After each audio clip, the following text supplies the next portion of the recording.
The first lie of the day is always to myself. I watch my face in the shard of broken mirror nailed to the plywood wall, and my expression is one of calm, rugged competence. This is Silas. He is a man who understands the quiet of the pre-dawn world, a man who knows what secrets the gray light holds.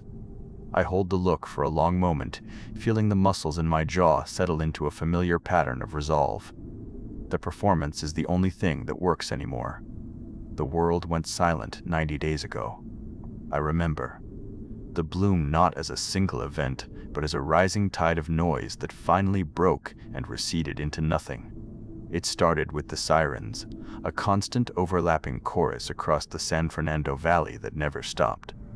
Then came the shouts from the street outside my miserable apartment, a place I could barely afford after Diane's lawyers were done with me.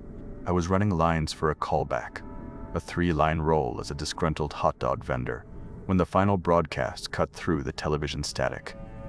The announcer's voice was thin and tight, talking about continuity of government and sanctuary sites with names like Psalms. Then he was gone, and there was only a high electronic tone. That tone was the last sound the old world made. I pull on the heavy tactical jacket, the canvas stiff and cool against my skin. My fingers move with a rote precision that has become muscle memory, checking the contents of each pouch. In the top left pocket, a bundle of paracord.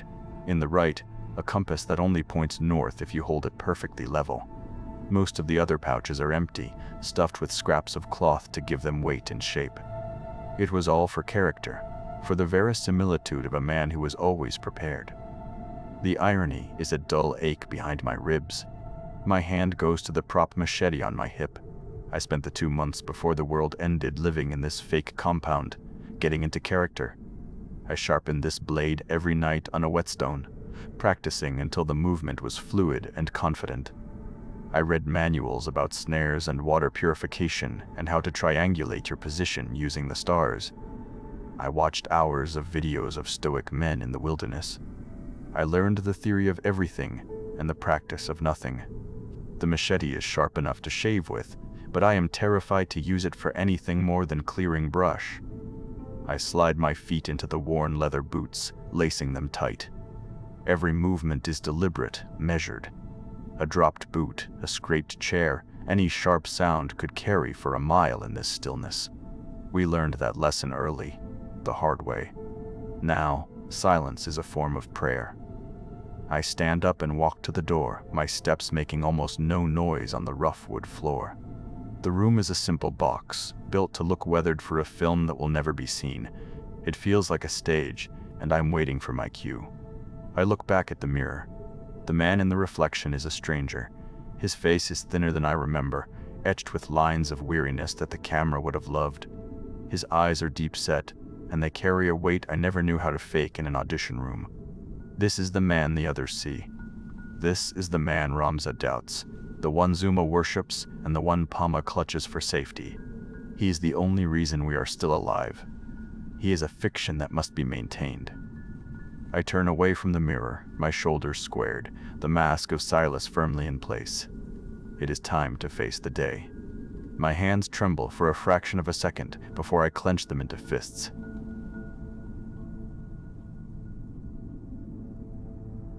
"We're going over the ridge," I said, my voice lower than usual, rougher. Ramza stopped cleaning her knife and looked up, her face a flat mask of disbelief. "The Screefield? Are you insane? A single misplaced step will bring every murmur in 5 miles down on us. The long way around the base is safer." "The long way is for people with time to waste," I said, channeling a line from the script about proactive engagement. "The high ground offers a tactical advantage. We see them before they see us." She stood up, tucking the knife away. "We are not soldiers, Harun. We are survivors. Sound is the enemy, and that entire slope is a rock slide waiting to happen." I saw Zuma watching us, her expression a mixture of concern and unwavering faith. Palma was there too, a few feet behind me, clutching her stuffed quokka and observing everything with those huge dark eyes. Her silence was a different kind of judgment, one that felt heavier than Ramza's open hostility. I had to hold the line, for them. My authority was the only shelter they had. "It's a test," I declared, the words feeling solid as they left my mouth. "Of discipline. Of quiet movement. We practice it now, in a controlled environment, so we are ready when it matters." Ramza just shook her head and shouldered her pack, a gesture of protest and reluctant compliance. I led the way. The location scout for Grit and Bone had loved this spot. I remembered the director framing the shot, Silas moving like a ghost across the treacherous slope, a testament to his skill. In my head, I replayed the dailies, the powerful image of a man at one with his hostile environment. The memory gave me a surge of confidence. The mask is the man. Palma walked near me, her small feet making almost no sound on the dusty trail leading to the slope. She never spoke much, but her presence was a constant pressure against the shell of Silas. She just watched, and I felt like she was counting the blinks of my eyes, waiting for the actor to forget his lines. When we reached the edge of the scree, the reality was starker than the memory. It was a wide, steep scar of loose gray shale that stretched down into a dark line of pine trees, a rock-filled river frozen in mid-flow. "Silas leads," Zuma whispered, her voice full of reverence. I took a breath, held it, and placed my boot onto the first loose stones. I remembered the stunt coordinator telling me to keep my weight low, to slide with the rock, not fight it. I took one step, a slow, deliberate motion. A single piece of shale skittered from under my foot. It clicked against another, then another. The sound was small, but in the profound quiet of the mountains, it was a gunshot. The small clicks became a rattle. The rattle a cascade, a growing river of noise flowing down the slope, echoing off the silent trees below. From the shadows of the forest, a head lifted, then another. Gaunt figures, pale and still, turned in perfect unison toward the sound. They began to move, their shambling gait gaining purpose, flowing out from the trees and starting up the slope toward us. "Diversion now," Ramza yelled, already shrugging off her pack. Before I could process the command, before the panic could lock my limbs, she had her trauma kit open. She pulled out a plastic bottle of rubbing alcohol and a roll of gauze. Her movements were brutally efficient, without a wasted motion. She drenched a wad of the gauze, jammed it into the neck of the bottle, and pulled a lighter from her pocket. The flame caught with a whoosh. She spun and threw the bottle with a smooth, powerful motion, arcing it far down the trail we had just left. It landed 200 yards away with a dull thud, followed by a bright flare as the alcohol ignited the dry pine needles. The murmurs on the slope faltered, their heads twitching between our noise and the new one. "Excellent work," I said, my voice steady despite the frantic beating of my heart. "Just as I taught you. Create a secondary threat to divide their attention." Ramza stared at me, her face tight with a fury I could practically feel. She knew I had frozen. She knew she had saved us. Zuma, however, looked at me with renewed awe, her belief unshaken, perhaps even stronger. Ramza said nothing, just packed her kit and pointed with her chin down the path. We move. We found the ranger station an hour later, a small log building that smelled of stale air and mouse droppings. Inside, we found nothing useful, just overturned furniture and scattered papers. But in a corner, left behind by the film's set dressers, was the hand-crank radio. We had worked on it for weeks back at the compound, trying to get it functional. Now, it was our only hope for contact with anything beyond our own small circle of fear. We took turns with the crank, a monotonous, grinding task. Ramza worked, then Zuma, then me, the air filled with the sound of the crank and the relentless hiss of static from the speaker. Hours passed. The sun lowered in the sky, casting long shadows through the dirty windows.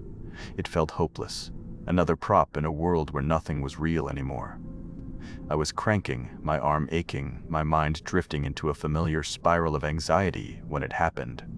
A voice, thin and distorted, broke through the static. It was just a fragment, almost lost in the noise, but it was there. Find purity at Elysian. Then, with a final pop, the static returned, deeper and emptier than before. The radio was dead again. It took us the better part of a day to get the radio working again, fiddling with loose wires and turning the crank until our arms burned. When the voice returned, it was clearer. It was a looped message, spoken by a man with a calm, almost unnaturally cheerful tone. "Do not despair," the voice said over a bed of faint, crackling static. "A sanctuary awaits the worthy. Lost lambs can find their way home to Elysian fields, where the flock is pure and the shepherd is waiting. Find your way. Find true purity." The message repeated, the same soothing words, the same strange cult-like promise. A tangible goal. For Zuma, it was a divine revelation. Her eyes shone with renewed purpose. "A shepherd," she said. "Like you, Silas. A strong leader." Ramza was not convinced. "It sounds like a trap. The language is designed to attract the desperate." "Hope is never a trap," I countered, selling the idea as much to myself as to them. "It's a signal. Proof that we are not alone. We have a destination." We started moving the next morning, the name Elysian Fields, a new prayer on our lips. But 2 days later we found the campsite. It was tucked into a grove of aspens, the tents shredded, the supplies ransacked. There were bodies, 3 of them, arranged around a cold fire pit. They had not been killed by murmurs. They were placed deliberately, their arms outstretched, their heads tilted towards a crude spiral symbol drawn in the dirt. Ramza knelt, studying the scene with a clinical detachment that chilled me. "The wounds are precise. This wasn't chaos," she said, her voice low. "This was a sermon." I tried to spin it, to frame it as a tragedy we had luckily avoided, to keep the fragile hope of Elysian Fields alive. I spoke of perseverance, of the darkness before the dawn. As I talked, I saw Ramza across the grim scene. She had her small, leather-bound logbook open and was writing furiously. After a moment, she stopped and looked up, her eyes meeting mine. There was no anger in her expression now, just a cold, hard certainty. I did not need to read her notes to know what they said. She was no longer just suspicious. She was building a case, documenting every one of my failures, waiting for the right moment to declare me unfit for command. The optimism is going to get us all killed. The thought was so clear in her eyes, it was as if she had spoken it aloud. We were traveling through a narrow canyon 2 days after that when the sound started. It was a car alarm, a deafening, piercing shriek that bounced off the high rock walls, amplifying into an inescapable wall of noise. A lure. My blood went cold. They were hunting us. Murmurs poured into the canyon from both ends, their low, collective moan a terrifying counterpoint to the alarm. They cut off our escape. The only way out was up. The canyon walls were steep, a chaotic jumble of rock and sharp edges. I scrambled for a handhold, my fingers raw, the Silas persona evaporating in a wave of pure terror. In the frantic climb, Zuma slipped. I heard her cry out, a sharp sound of pain that was swallowed by the blaring alarm. I looked down and saw her clinging to a ledge 15 feet below, her leg twisted at an unnatural angle. A wide, dark gash was torn in her canvas pants, and blood was already soaking through the fabric, shockingly red against the gray rock. We made it to a high, wide ledge, pulling a whimpering Zuma up after us. The car alarm finally died, plunging the canyon into a sudden, ringing silence. But it was filled again, almost immediately, by a new sound. Zuma was screaming. It was a raw, continuous sound of agony. Below us, on the canyon floor, the murmur horde milled, their pale faces turned up towards the sound of her pain. They were not leaving. One of them, gaunter than the rest, approached the canyon wall directly beneath us. It placed a hand on the rock, testing it, and then began to climb, its movements clumsy but persistent. They were not mindless. They were patient. They would wait for us to fall, or they would come and get us. We found shelter in a small, abandoned chapel perched on the canyon's rim, a single wooden room with broken pews and a simple, bare altar. Zuma lay on the floor, delirious with fever, her legs swollen to twice its normal size. The gash was angry and red, oozing a thick, yellow fluid. Ramza knelt beside her, her face grim in the fading light. "It's sepsis," she said, her voice flat. "The wound is badly infected from the rust. I need to debride it, cut away the dead tissue, or she will die. A sterile agent, something with high-proof alcohol would be best. Otherwise, I have to use heat." She meant a hot blade. I pictured it, the glowing metal against Zuma's flesh. And then I felt it, a familiar weight in the hidden inner pocket of my tactical jacket. A small, flat flask of high-proof prop whiskey. It was my last secret, my last selfish comfort, a connection to the man I used to be.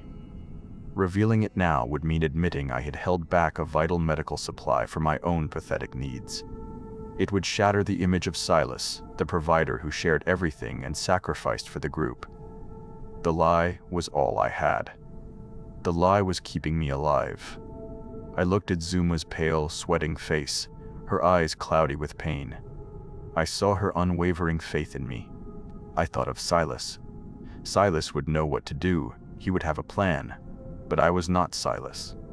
I was Harun Saez, a terrified actor, and my choice was between my follower's life and my own fragile facade. "Do what you have to do," I said to Ramza, the words tasting like ash. I said nothing about the flask. Ramza built a small fire on the chapel's stone floor and placed the blade of her knife in the flames until it glowed red. "Hold her down," she commanded. "She is going to fight." I knelt, putting my hands on Zuma's shoulders. She was trembling violently. Her eyes, wide with terror, focused on me. They were pleading, asking the hero she believed in to save her from this nightmare.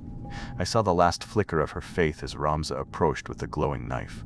I pushed my weight down, pinning her, my own fear a cold, heavy stone in my gut. Zuma's eyes locked on mine, a universe of betrayal passing between us in a single, silent moment just before she opened her mouth and began to scream.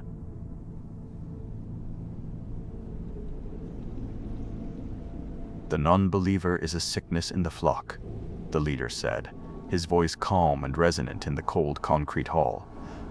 "Before the shepherd can lead his sheep to pasture, he must cull the diseased." He gestured to Ramza, who was on the floor where one of his followers had thrown her. Her shoulder was bleeding from a fresh stab wound, a punishment for her defiance when the heavy steel door boomed shut behind us. Zuma was beside her, pale and trembling, her own bandaged leg, a testament to a different kind of pain. They had found us in that chapel because of her screams. They had called themselves rescuers, offering us the sanctuary of Elysian Fields, a place I had led us toward. The purifier leader, a man with a warm smile and dead eyes, now held a large, heavy blade out to me, handle first. It was not a prop. "Prove you are the shepherd," he said. "Purify your flock. Show them the strength of your faith." My hand was numb as I took the blade. The weight of it was sickening.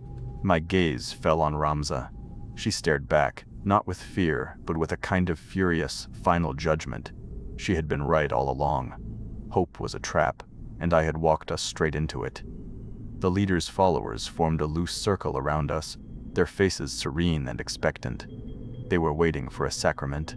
Palma was a small shape behind them, clutching her stuffed animal, a silent witness to my ultimate failure.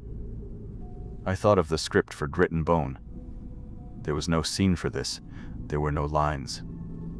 Silas would have found a way, a clever tactic, a hidden weapon. He would have turned this moment into a victory.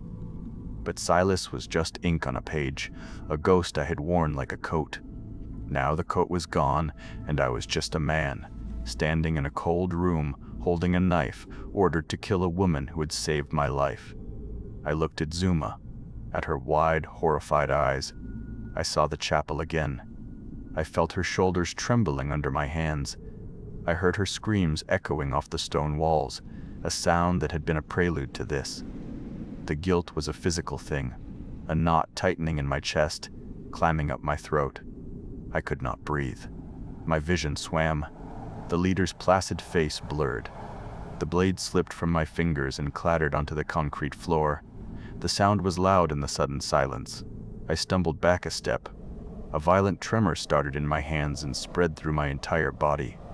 The mask of Silas did not just slip, it shattered into 1,000 pieces. "I can't," I gasped, the words ragged and wet. I'm not him." The leader's smile tightened. "What was that?" "I'm an actor," I choked out, the confession tearing from me. "My name is Harun Saez. I was in a movie. It's all fake." All of it. The breath I was trying to draw caught in my chest. My heart hammered against my ribs like it wanted out. I doubled over, my hands on my knees, a wave of nausea overwhelming me. A raw, pathetic heaving sound filled the hall, and I vomited onto the dusty floor. The leader and his followers just stared, their righteous certainty replaced by a kind of disgusted confusion. This pathetic, shaking creature was not the strong shepherd they had seen. This was a fraud. My whole body was convulsing, a full-blown panic attack that left me with no control, no dignity, nothing but the raw, animal terror I had been suppressing for months. In that moment of shocked stillness, everything happened. Ramza, fighting through the fire in her shoulder, lunged from the floor. She was not a brawler, she was a medic. Her movement was precise, economical. A small scalpel, hidden in her hand, flashed in the dim light. She did not stab the leader, she cut him. A single, deep slash across the inside of his thigh, severing the femoral artery with an expert's knowledge. He looked down, his expression of rage turning to surprise as a dark flower of blood bloomed on his pants. At the same instant, Zuma moved. The sight of my collapse had not broken her, it had freed her. Her faith in the icon was gone, but her will was her own. She scrambled to her feet, grabbed Pama's arm, and shoved her toward a small, unmarked service door she must have noticed when we first walked in. She slammed the heavy bolt back and wrenched it open, revealing a dark, narrow passage. I was still on my knees, gasping for air, when Zuma pulled me up by the fabric of my jacket. Her face was clear, her eyes focused. She was not looking for orders. She was giving them, with a strength I had never seen in her before. She pushed me toward the open door as the hall erupted into shouting behind us. Ramza was already through, clutching her arm, her face a pale mask of pain. Zuma shoved me after her and then followed, pulling the heavy steel door shut just as the leader's followers started to move. We were plunged into darkness, the sounds of their fury muffled behind the thick metal. We emerged onto a rocky outcrop as the first light of dawn broke across the horizon. The air was thin and cold. Below us, we could see the bunker entrance, a concrete scar in the mountainside. The murmuring had already begun, a low collective sound from the tree line as the scent of fresh blood drew the true flock to the slaughter. We were battered, exhausted, and completely exposed. My tactical jacket was torn and stained with sick. The performance was over. Ramza leaned against a rock, pressing a wad of scavenged cloth to her bleeding arm. She looked over at me. Her eyes were clear, and for the first time, I saw no contempt in them. She gave a single sharp nod, a gesture of understanding that said more than words ever could. Zuma did not stand behind me, waiting for direction. She stood beside me, her gaze fixed on the horizon, an equal. I felt a small hand slip into mine. Pama was there, looking up at me, her dark eyes holding no judgment, only a quiet acceptance. My own hand was trembling, but I held on to hers. I was exposed, terrified, and utterly unprepared for what came next. But for the first time since the world ended, Harun Saez was enough.